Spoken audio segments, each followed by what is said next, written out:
How many four-letter words can I use on that? Trying to switch to a double. Cheddar is driving. Nothing yet. Takedown, Michael Cheddar.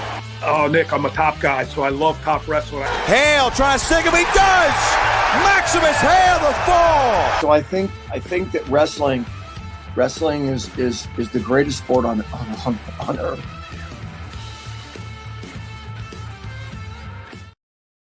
What's going on, everybody? Welcome into On3 Wrestling. I'm your host, Nick Kosko. We have a very special episode today as I welcome in Brandon Wimbush, former Notre Dame and UCF quarterback, but now Chief of Staff of Real American Freestyle, coming this summer, a new pro style freestyle wrestling league for, all these athletes who want to find something else after college and after the Olympics or during the Olympics.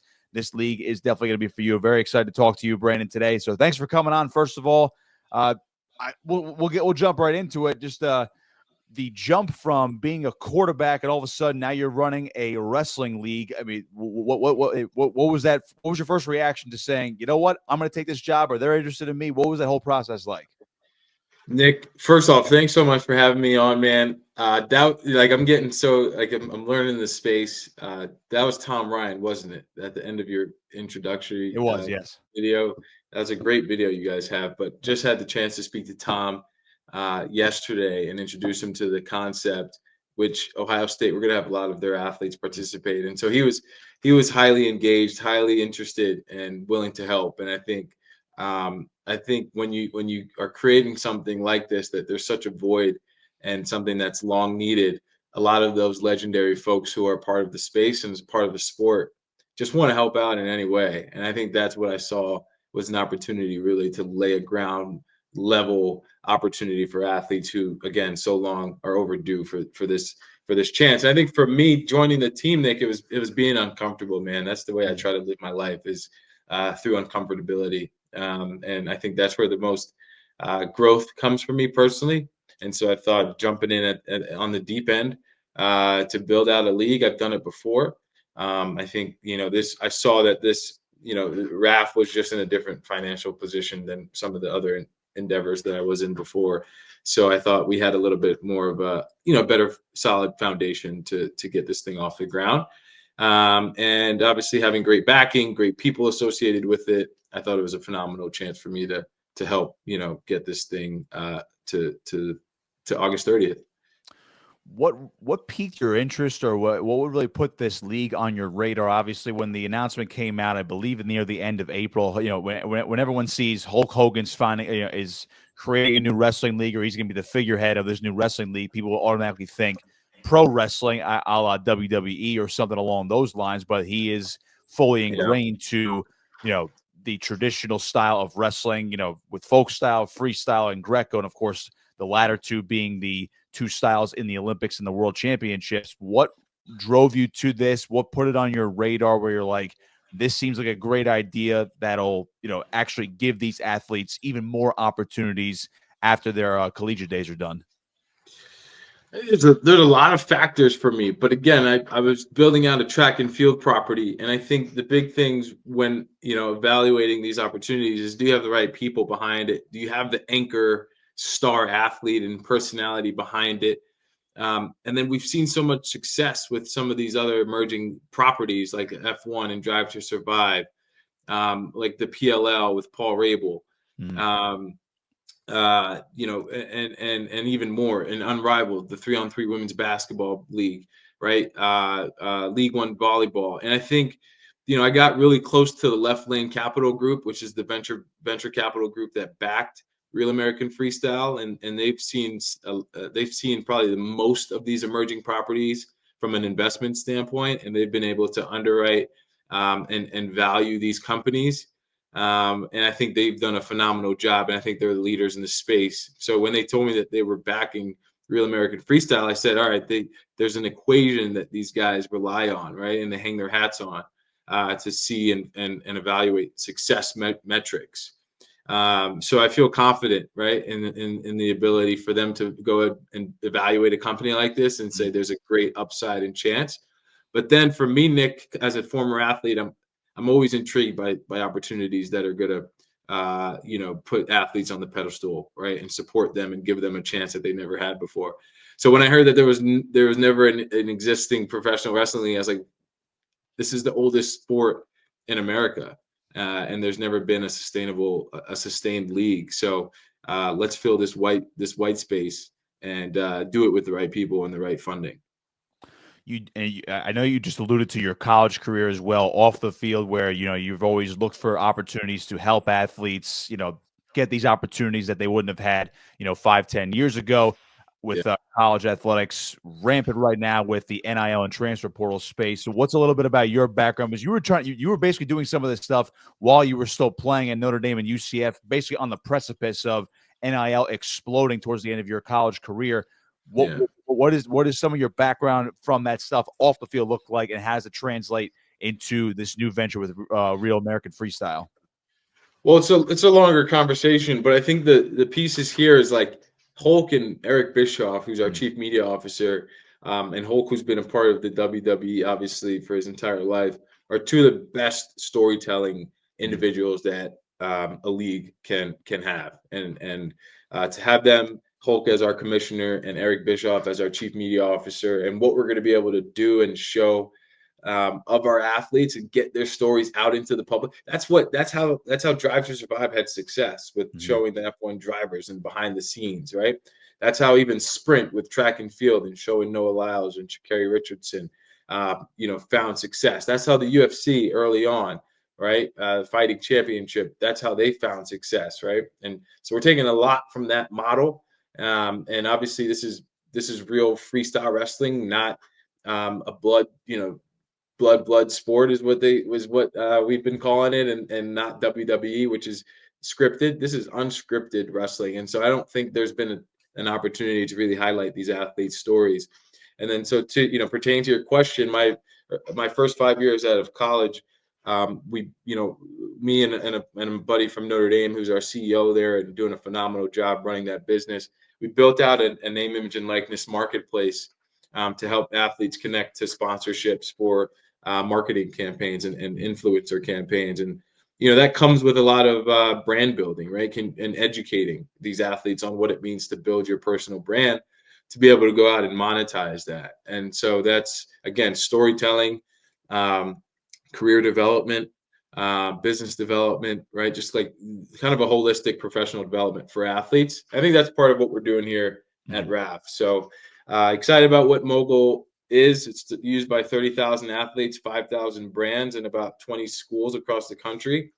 But so taking a lot of that experience and helping these athletes now, wrestlers who haven't had their stories told, being able to put them in the spotlight.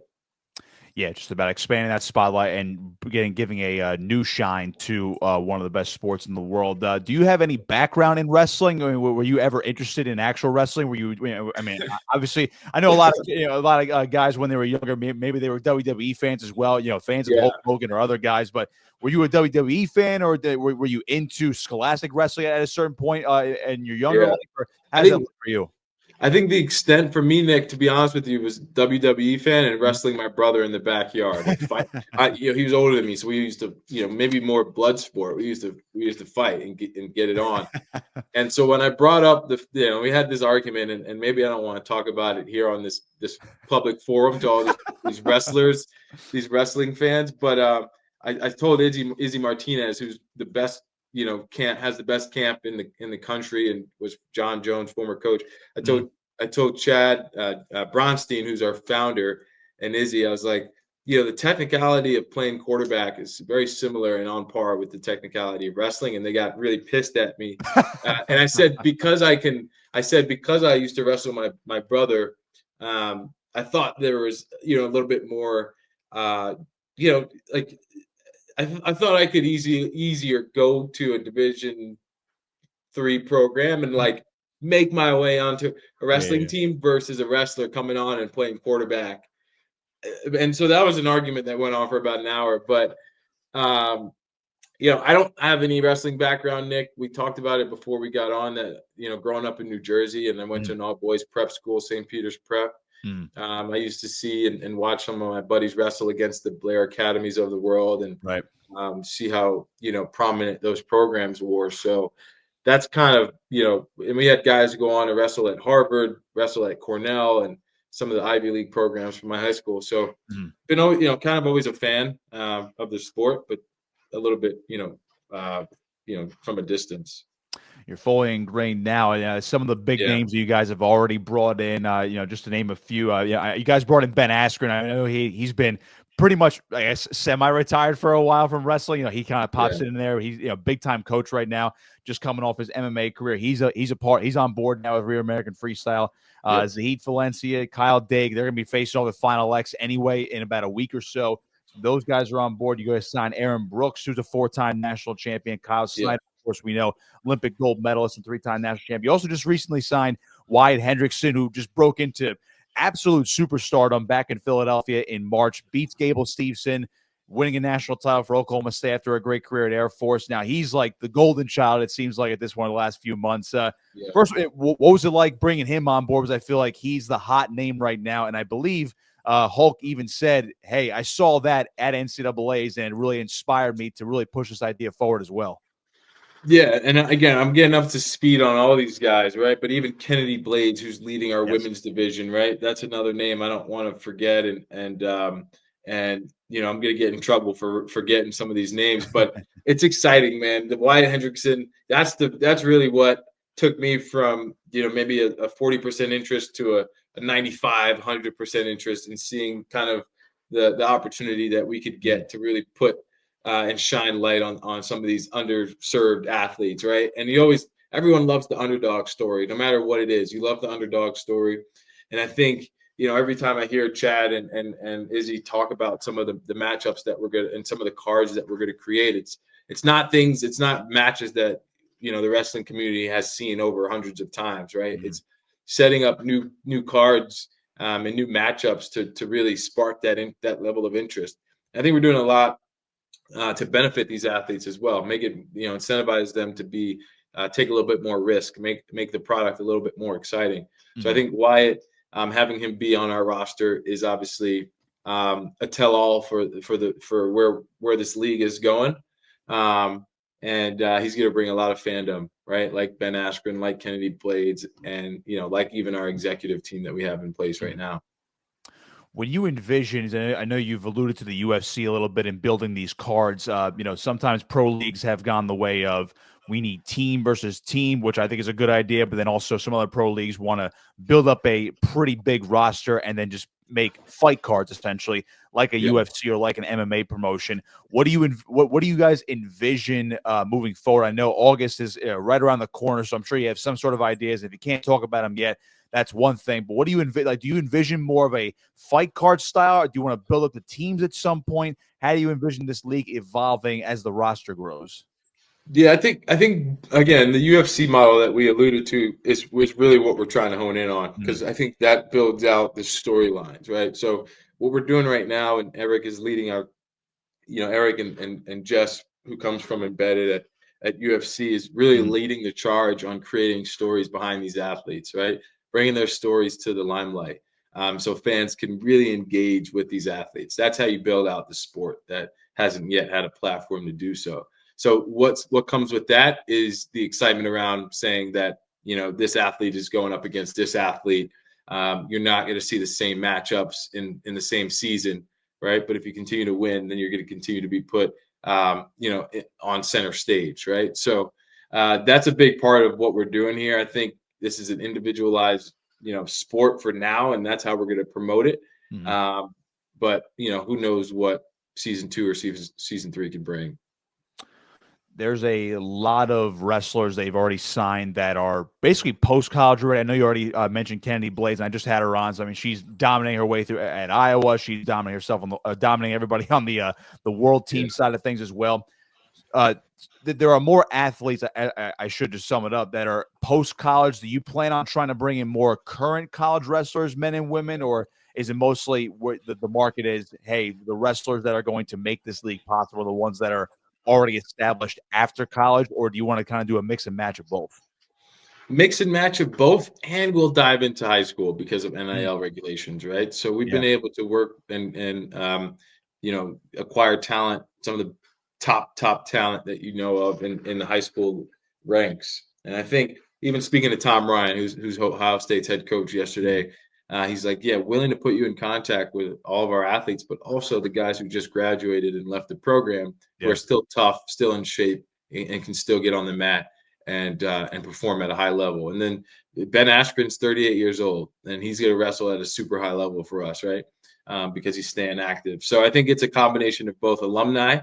I think also who, we're raising capital right now, and that's exactly who we're targeting, because a lot of these wrestlers I've learned are they've gone to Ivy League programs and are smart and big time hedge fund, private equity, venture guys who love the sport. And that's one thing that's been super exciting and exhilarating to kind of see, is the fandom around the sport and who's still engaged. So I think thinking about alumni, I think maybe 60% are going to be current collegiate athletes. I've also learned that Penn State really dominates in Iowa, and there's a few schools, but we'll be across the gamut on who we're bringing into the league. I wanted to rewind real quick on your football career, because again, when you're a quarterback, and I know you mentioned before, hey, WWE fan, wrestle with your brother, but you're a quarterback first and foremost. You had a successful career with Notre Dame and UCF, and before you transitioned to your life off the field, did you envision something like this while you were playing football? I'm sure, as any high-level Division I player has, they have aspirations for the NFL. When you transitioned out of football, did you envision something like this, or did you have an idea in your head of what you wanted to do to take your athletic talents to the off the field portion of your life? Man, you really don't know, right? You're hard. It's 18 to 22 years old. You're playing football at a high level. I'm banking on the NFL. That's kind of the that's in the front part of my mind. And so the back part of my mind, obviously I'm going through Notre Dame. I'm doing the networking and the internship. So I'm kind of subconsciously preparing myself for what's to come next. Mm-hmm. And I also know I'm not performing at the best I can. And so my scouting report is taking a little bit of a hit. So, for me, I didn't know what it was going to be, Nick, but I knew that I wanted to be in operations, and I wanted sports to be a part of the rest of my life, because it's just everything that I've known. It's what I grew up on, and so mixing the passion around sports and then continuing on a path of business, what were two things that I admired about a lot of people who are part of this Notre Dame community. So I think that's where it stemmed from, and I think just continue to pray about opportunities, and that's how my first business came about. Second business with the track and field property, and then this one also kind of I call it serendipitous moments. You put yourself in the right position, you treat people right, and you work hard, and you're in the right rooms, you're having the right conversations, things just align. And I'm learning so much, which I'm grateful for. Getting back to the wrestling, I know you guys are big in the NIL space, and that's part of what the experience that you bring over the last few years into this new league. And of course, NIL is more of a factor if you sign college athletes, and you already just mentioned that if you dip into the popular high school athletes that are eligible to get NIL compensation as well. How does that work with the leagues? I know Hulk and others have already mentioned that they don't want this league to interfere with the high school season, or especially the college season, on a big stage. They want to have these events so wrestling can have its spotlight when it's not quite wrestling season. Yeah. How does it all work with NIL compensation? Do you work out more deals with the schools? Is it more about the individual athlete? Has a basic structure look like? Well, so Chad and Izzy and Hulk and even the venture fund really did a good job traveling across the country and meeting with compliance offices at various colleges to both get approval to have their athletes compete, but also just credibility and build the trust that we're treating their athletes right, and we're compensating them right and fairly and appropriately, and also that the contracts suffice for their needs and for the athletes' needs, so that they can keep competing in college, right, which is probably their priority. But I think where we're changing the game is that we are able to offer fair compensation for athletes beyond college, which again doesn't exist.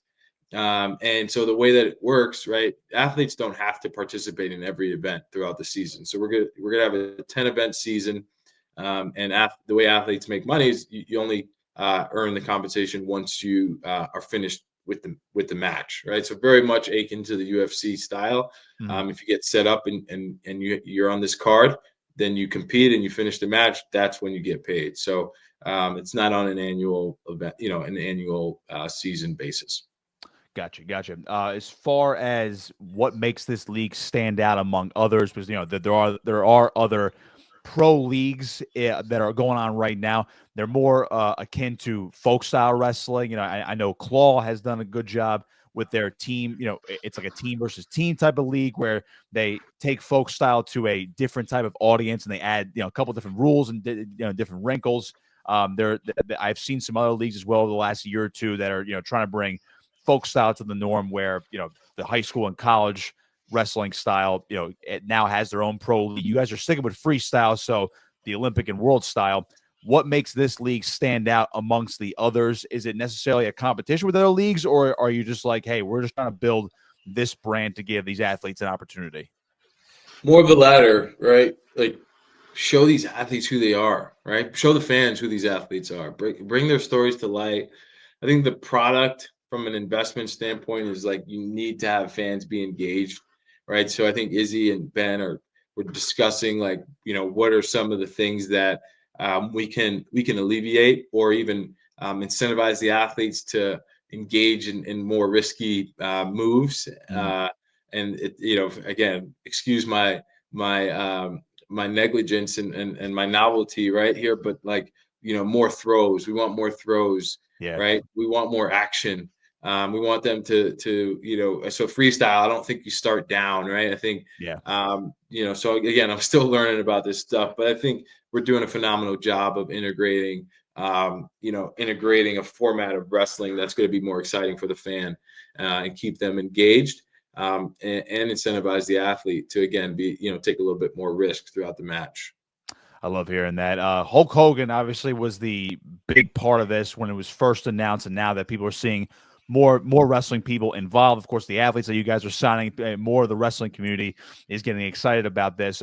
When you look at the brand of a Hulk Hogan, what does this do for a league that isn't actually quote unquote pro wrestling? Again, it's not WWE or NXT or whatever the case may be. It's actual wrestling that, as you mentioned before, is unscripted. But what does a guy like him and his brand do for a league like this that's trying to get off the ground and really make its mark starting this August?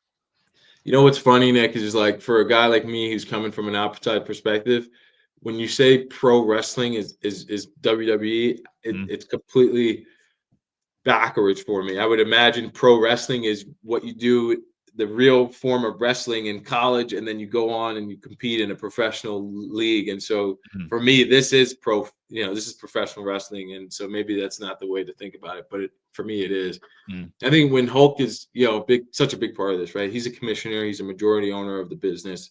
So he's engaged, he's doing the press conferences, he's going to be present at the events. But obviously, he brings a lot of credibility to who he is. Him and Eric Bischoff together are such a powerful force of nature, right? And again, big part of this is storytelling. And I think Hulk has done that better than anybody in the sport of wrestling.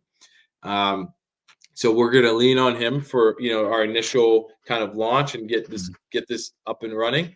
But I think ultimately we want our athletes to lead the charge and be the faces of the league versus just, one individual.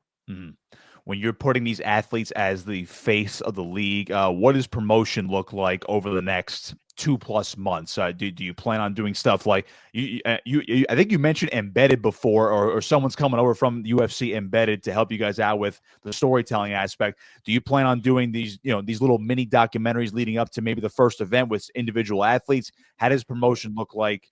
I should ask, what does it look like over the next 2+ months?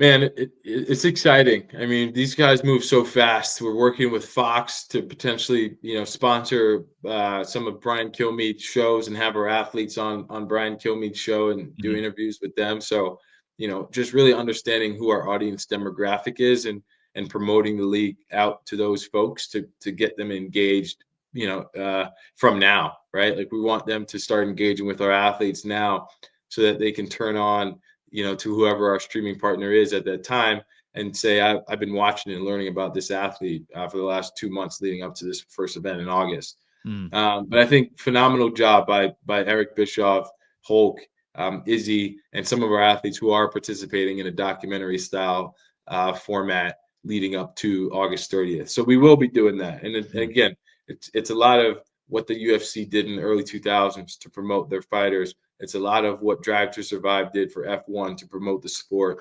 And you saw how much that sport skyrocketed in fandom in the US specifically, especially through COVID. And maybe they had a little bit of an upper leg, right? Everyone was kind of tied down and watching TV. And so, but they did a phenomenal job of highlighting the athletes. And that's what we're trying to do.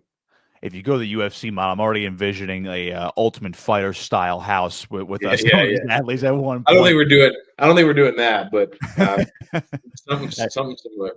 No, but I mean, I already you put fighters in a house together, and it's a combustible idea. And for all we know, the same thing's going to happen if you put all these high level athletes in the same house together.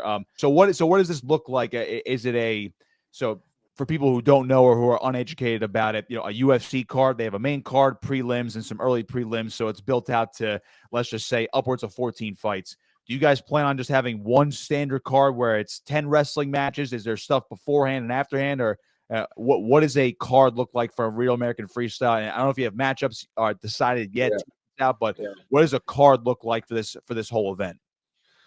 Yeah, I think that's up in the air still, but I think what we want to do is provide athletes to have like an equal platform, right, to fight on. So I think the first fight is going to be as epic as the last fight, right?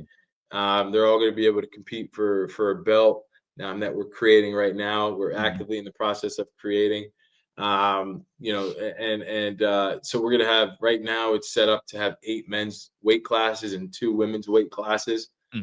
With Kennedy Blades leading our women's division, and then the matchups right now, I think we're still up in arms. I mean, up in the air. Izzy Martinez is again leading that charge of setting up some of the matches. But I think what I've heard is like we don't want to have some of the matchups that the wrestling community has seen or been privy to for the last couple of years. It's like can we mix this up, make it exciting? And have some of those underdog stories like Wyatt Hendrickson had in March. Since it is in the United States and we don't use the metric system, are you going for the weight classes? Are you going by pounds or kilograms? First of all, I think we're going by kilograms. So that seems to be the norm, right? In the world of wrestling. So we're gonna set it up by. But for people like me, it's going to take a little bit of a learning curve. So I don't know, because again, you want to bring in the general sports fan, right? Like you want to be able to engage the general sports fan. So and especially domestically, the general sports fan goes by pounds. But we do have on the roadmap, and it's a big part of our business growth plan is to go take this international, right? Because of Hulk's presence in countries like Japan and Russia and India, so maybe kilograms is more of a common commonality.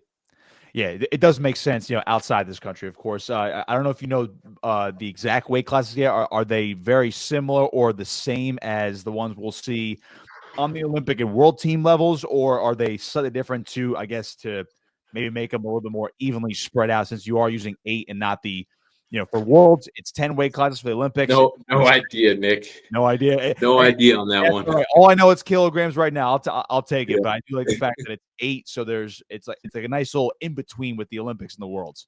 Yeah. So that's again, no idea on the spread of the weight classes, but I know we're gonna have some heavyweights. I know we're gonna have some light guys, and then we'll have some people in between those two. Did you happen to watch? I know Hulk got really into it. I'm sure he was watching beforehand, but he got really into it with the NCAA championships in Philadelphia this year, which I believe actually saw. I think it was ESPN's highest rating for the tournament in about 7, 8 or more years. 8 million people watched. Right. So did you watch? Were you in Philadelphia, or is that like where you said, okay, now I can see why this is going to work and why Hulk thinks it's going to work? Or have you gone back since then to say, all right, let me go back and watch why this was so great? The latter. I went back and watched, and I felt the emotion even through a YouTube video. Yeah. Right? And then obviously President Trump was in attendance. That was an appeal, right, for a lot of people. And then Wyatt Hendrickson draping the American flag over him and giving him a hug, and Hulk being present. I think there was a lot of emotions that came from that weekend. And like I said, 8 million people over the 3 days watched, 20,000 for each session, right? The arena has never been in that high of demand for any event that they've had. So we're excited. That's the first event for Real American Freestyle. I'll leave you here with this one on a bit of a fun one. You're a Notre Dame guy. They haven't had a wrestling program, I believe, in about 30 plus years. Any chance your next venture is to go back to your alma mater and say, look, we need a Division I wrestling program. Let's hop on board here.